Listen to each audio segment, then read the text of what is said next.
Hello, my amazing friends. Today, I have something truly special for you. Listen carefully because this story will change the way you think, speak, and feel about English.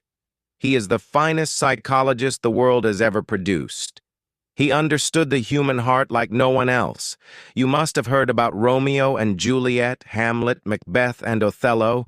These are not just stories, they are mirrors of life, love, power, betrayal, ambition, everything that makes us human, he captured in his words.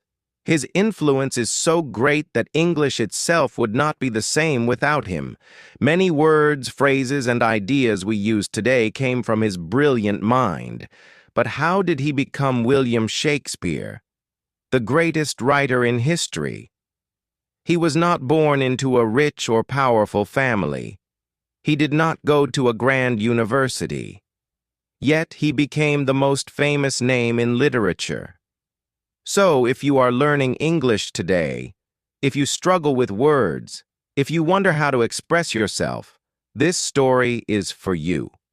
Because Shakespeare himself started as an ordinary boy, just like anyone else. This is a story of struggle, passion, and unstoppable creativity. So, sit back, listen carefully, and enjoy. This will not only improve your English listening skills, but also fill you with inspiration. It was a cold April day in the year 1564. In a small English town called Stratford-upon-Avon, a baby boy was born. His parents, John and Mary Shakespeare, held him close, never knowing that their son would one day change the world. His name was William Shakespeare. Stratford-upon-Avon was not a big city. It was a quiet town with narrow streets, wooden houses, and a river flowing gently through it. People lived simple lives, working as farmers, traders, and craftsmen. William's father, John Shakespeare, was a glove maker. He made fine leather gloves and sold them in the town market. He was a hard-working man, respected in the community. His mother, Mary Arden, came from a wealthy farming family. She was kind, strong, and full of love for her children. William was the third of 8 children. The house was always noisy with laughter, chatter, and the sounds of daily life. But William was different. He was curious. He observed everything. He listened to how people spoke, how they laughed, how they cried. He didn't know it yet, but this curiosity would one day make him the greatest playwright of all time. In those days, there were no televisions, no phones, no internet. People entertained themselves with stories. Traveling actors would come to town and perform plays in the streets. Young William would watch in amazement, his eyes wide with excitement. He loved listening to old legends, folk tales, and heroic stories from history. Each story made his imagination stronger. At the age of 7, William started school. The school was a small, simple building with wooden benches and a strict teacher. But what he learned there would shape his destiny. He studied Latin, history, poetry, and literature. Latin was the language of scholars, and young William became quite good at it. He read the great stories of ancient Rome and Greece. He discovered writers like Ovid, Plutarch, and Virgil. Their words stayed with him, inspiring his future plays. But William wasn't just a bookworm. He loved nature. He would walk through the green fields, watch the river, and listen to the sounds of birds. He played with his friends, ran through the streets, and enjoyed life like any other boy. Yet, there was something inside him, a deep hunger for words, stories, and meaning. Just when life seemed normal, trouble struck. William's father, once a respected businessman, started facing financial problems. He had borrowed money for his business, but things were not going well. This meant the family had less money. It was a difficult time. There were even days when they struggled to buy food. William saw the stress in his father's eyes, the worry in his mother's voice. He knew that life was uncertain, but instead of feeling hopeless, he observed everything. He felt every emotion deeply. He learned that life is full of ups and downs, something he would later write about in his plays. Even as a child, William had a special way with words. He would make up little poems and rhymes. He loved to act, to play roles, to entertain his friends with stories. But no one in Stratford-upon-Avon knew that this young boy would one day write the most famous plays in the world, for now he was just William, the boy with big dreams. But those dreams were about to take him far, very far. William Shakespeare was growing up fast. By the time he turned 14, he had already read many books, listened to hundreds of stories, and watched traveling actors perform in his small town. But life was not easy. His father's financial troubles were getting worse. The once respected businessman was now struggling to pay debts. His family, which had lived in comfort, was now facing tough times. Young William saw it all. He saw how quickly life could change. He understood that nothing in life was permanent. Not money, not status, not even happiness. But instead of feeling hopeless, he became more observant, thoughtful, and creative. And then, something happened that changed his life forever. By the time William turned 18, he was no longer a boy. He was a young man, and like many young men, he fell in love. Her name was Anne Hathaway. She was a beautiful, intelligent, and independent woman. But there was something unusual about their love story. Anne was 26 years old, 8 years older than William. In those times, it was uncommon for a younger man to marry an older woman. But love doesn't follow rules, and William was deeply in love with Anne. However, something unexpected happened. Anne Hathaway became pregnant before they were married. This was a big deal in those days. Society was very strict about such matters, and a child born outside of marriage would bring shame to both families. So William and Anne had to get married quickly. In November 1582, at just 18 years old, William Shakespeare married Anne Hathaway. He was still a young man trying to find his way in life, and now he was about to become a father. 6 months after the wedding, Anne gave birth to their first child, a baby girl named Susanna. 2 years later, in 1585, Anne gave birth to twins, a boy, Hamnet, and a girl, Judith. At just 21 years old, William Shakespeare was a husband and a father of 3 children. Life was moving fast. But there was one problem. How would he support his family? His father's business was still struggling, and William had no stable job. He knew he had to find a way to make money. But what could he do? He had no interest in working as a glove maker like his father. He had no land, no title, no fortune. But he had words. He had stories. He had a burning desire to create. The mysterious lost years, 1585 to 1592. This was the period of Shakespeare's life that historians call the lost years, because no one knows exactly what he did during these 7 years. There are no records of him working in Stratford, and no one knows for sure how he survived. But there are some theories. 1. Some say he became a school teacher. Since he was well educated, he might have worked as a private tutor for a rich family. 2. Some believe he worked as an actor. He might have joined a traveling theater company, learning the art of performance. 3. Others say he got into legal trouble and had to leave Stratford. One story suggests that he was caught hunting illegally on a rich man's land and had to run away. Whatever the truth may be, one thing is certain. By the time Shakespeare reappeared in history in 1592, he was no longer just a small-town boy. He was in London, ready to take on the world. London, in the late 1500s, was a city full of energy, ambition, and opportunity. It was the heart of England's theater scene, filled with actors, writers, and poets all competing to make a name for themselves.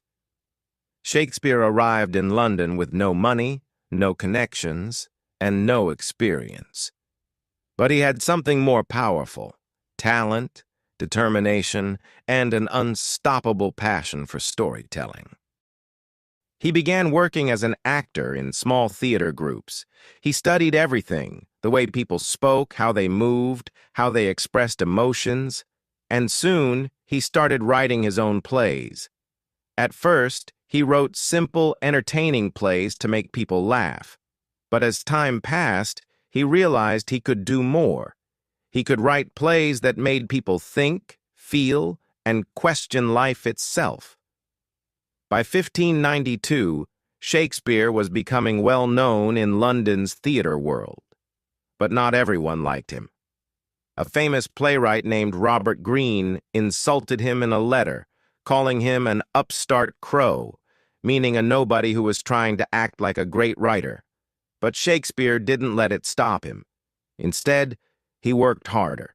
He wrote more plays, performed in more theaters, and gained the respect of actors and audiences. Then, in 1593, something terrible happened. A deadly disease called the plague spread across London. Theaters were forced to close, and Shakespeare suddenly found himself without work. But he didn't give up. Instead of writing plays, he started writing poems. He wrote two famous long poems. 1, Venus and Adonis. 2, The Rape of Lucrece. These poems made him rich and famous. Even the Queen of England, Queen Elizabeth I, was impressed by his work. By 1594, theaters reopened, and Shakespeare returned to doing what he loved most: writing and performing plays. From 1594 onwards, Shakespeare became part of a famous acting company called the Lord Chamberlain's Men. He was not just writing plays, he was performing in them. His plays were full of love and heartbreak, Romeo and Juliet; power and ambition, Macbeth; betrayal and revenge, Hamlet; jealousy and madness, Othello. By the late 1590s, Shakespeare was one of the most famous playwrights in England. But Shakespeare didn't stop. He wanted more. More success, more influence, and more masterpieces that would stand the test of time. And that's exactly what he achieved. The Globe Theatre, a home for Shakespeare's dreams. In 1599, something extraordinary happened. Shakespeare and his acting company, the Lord Chamberlain's Men, decided to build their own theater.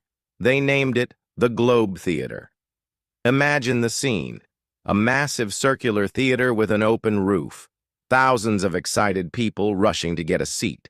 The stage set for some of the greatest plays ever written. This was Shakespeare's home, his dream, his kingdom.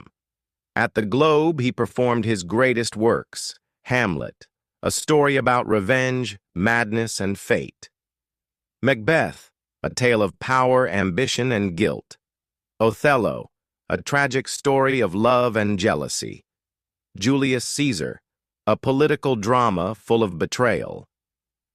These plays were not just entertainment. They were powerful stories that made people think, feel, and question life itself. And soon, Shakespeare's success brought him wealth beyond imagination. By the early 1600s, Shakespeare was not just a famous writer, he was one of the richest playwrights in England. He owned shares in the Globe Theatre, which brought him a huge income every time a play was performed. He earned money from published plays and poems which were sold all over England. He received royal support, which meant the king and queen admired his work. He bought multiple properties, including a grand house in Stratford called New Place. At a time when most playwrights struggled to survive, Shakespeare was living a comfortable, wealthy life, but fame and fortune were not enough for him. He wanted something bigger. In 1603, a historic event changed everything. Queen Elizabeth I, who had supported Shakespeare, died. Her successor was King James I. At first, no one knew if the new king would appreciate theater, or if he would close the theaters forever. But Shakespeare didn't have to worry. King James loved his work. In fact, he loved Shakespeare's plays so much that he personally invited Shakespeare's acting company to perform for him. And then, something incredible happened. King James gave Shakespeare's company a royal title. They were now called the King's Men. This was the highest honor a playwright could receive. It meant they were official actors of the royal court. They were protected and supported by the king himself. They would perform in front of the most powerful people in England. Shakespeare had gone from being a glovemaker's son to the most celebrated playwright in England's history. Between 1603 and 1611, Shakespeare wrote some of his most famous and deepest plays. These were not just stories, they were reflections of life, power, love, and loss. King Lear, a heartbreaking story of a father's betrayal. Macbeth, the dark tale of ambition and destruction. The Tempest, a magical story of forgiveness and new beginnings. His writing became darker, more emotional, and deeply philosophical. Because Shakespeare was changing, he was growing older. He had seen fame, fortune, betrayal, and loss. His plays became more personal, and his characters felt more real than ever before. By 1611, Shakespeare had achieved everything he had ever dreamed of. He was famous, he was rich, he was respected by kings and nobles. William Shakespeare had lived a life beyond imagination. He had gone from a small-town boy in Stratford to the most famous playwright in history. He had written tragedies, comedies, and histories that changed the way people thought about life, love, power, and fate. He had performed for kings and queens and became one of the richest and most respected men of his time. In 1613, Shakespeare made a decision that surprised everyone. He retired. For years, he had lived in London, writing, acting, and directing plays. But deep inside, he missed home. He missed the quiet streets of Stratford. He missed the green fields and rivers. And most of all, he missed his family. So, he packed his things and returned to New Place, his grand house in Stratford. Here, he planned to spend the rest of his life in peace. He would wake up early in the morning and walk around his gardens, enjoying the beauty of nature. He would sit by the fireplace, reading books and thinking about the life he had lived. He would spend time with his daughters, Susanna and Judith, talking about life, love, and the future. Sometimes visitors from London would come to see him, asking for his advice on plays and poetry. But even though he had retired, his mind was still full of stories. People say that even in his final years, he would sit for hours, lost in his thoughts, whispering words of poetry to himself. In 1616, something unexpected happened. One day, Shakespeare attended a dinner party with his friends. It was a joyful evening. Laughter, wine, and conversation filled the room. But soon after, Shakespeare fell ill. Some say it was a fever. Some say it was a disease caught from the cold weather. No one knows for sure. But within days, his health declined rapidly. His family and friends gathered around him, knowing that the greatest writer in history was leaving this world. On April 23, 1616, at the age of 52, William Shakespeare breathed his last breath. The world had lost a genius, but his words would never die. Before his death, Shakespeare wrote a few lines that would be his final words to the world. He knew that after his death, people might move his body from his grave. So he wrote an epitaph, a short poem warning anyone who tried to disturb his rest. Good friend, for Jesus' sake forbear to dig the dust enclosed here. Blessed be the man that spares these stones, and cursed be he that moves my bones. Even in death, his words were powerful and eternal. When Shakespeare died, Stratford fell silent. People gathered at Holy Trinity Church, the place where he was baptized as a baby, to say their final goodbyes. The church was filled with people, actors, writers, family, friends, and simple townsfolk who had known him since childhood. Tears were shed, prayers were whispered, and his body was laid to rest in the very town where he was born. No grand monuments, no golden tombs, just a simple grave, marked with his own words. But little did the world know, this was just the beginning of his legacy. Shakespeare's body may have been buried, but his words refused to die. His plays continued to be performed. His books continued to be read. His name continued to be spoken. Years passed, then decades, then centuries. And yet, Shakespeare remained alive in the hearts of people across the world. His works were translated into every language on earth. His stories inspired millions of writers, filmmakers, and poets. His words became a part of everyday speech with phrases like, "to be or not to be," "all the world's a stage," "a rose by any other name would smell as sweet." His life was a proof that words have power, power to inspire, power to heal, power to change the world. Even today, over 400 years later, Shakespeare is still everywhere. His plays are performed in theaters across the world. His books are studied in schools and universities. His words appear in movies, songs, and speeches, because Shakespeare understood human nature better than anyone else. He wrote about love, betrayal, ambition, jealousy, fate, and dreams, things that every human being can relate to. He showed us that love can be beautiful, but also tragic. Romeo and Juliet. Power can corrupt even the strongest hearts. Macbeth. Betrayal can come from those closest to us. Julius Caesar. Life is full of uncertainty and mystery. Hamlet. His stories remind us who we are and who we can become. If Shakespeare were alive today, he would have one message for you. Dream big. Tell your story. Never stop believing in yourself. Because he was just a small-town boy from Stratford who dared to dream beyond the ordinary. And today, his name is written in history forever.